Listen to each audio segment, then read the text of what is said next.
So in March of 2015, Kind, you've probably heard of Kind bars. If not, they look like granola bars, but they've got some different, ingredients in them, nuts and things like that.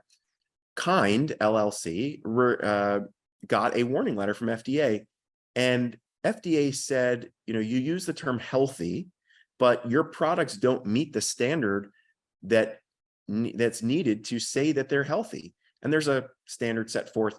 This CFR site, by the way, CFR stands for Code of Federal Regulations.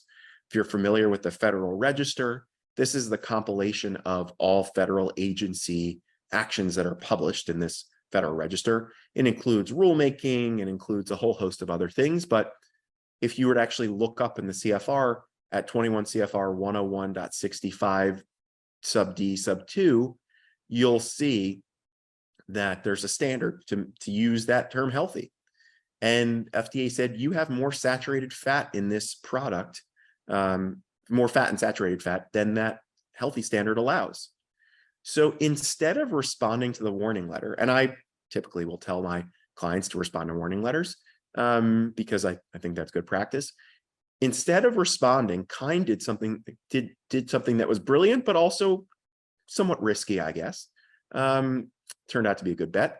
They filed what's called a citizen petition. And this is a request for the agency, for FDA to do something or refrain from doing something typically, asking FDA to update its healthy labeling requirements to be consistent with FDA's dietary guidance.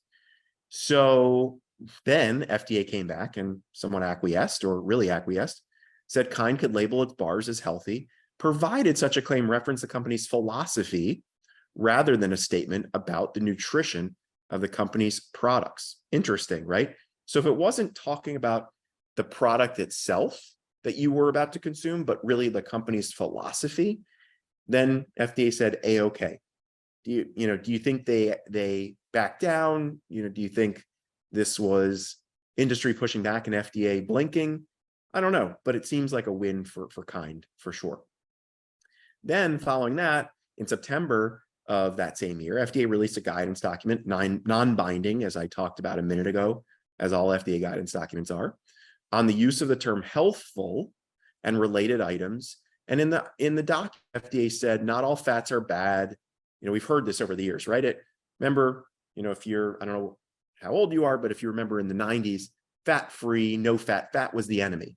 Then it turns out some fats are good. And it's a matter of saturated fat versus, healthier fats or oils. So FDA issued some guidance around that. Then in March of 2017, FDA held a public meeting on healthy labels, and they heard from industry and so on and so forth. But again, I think this is, it's an interesting development.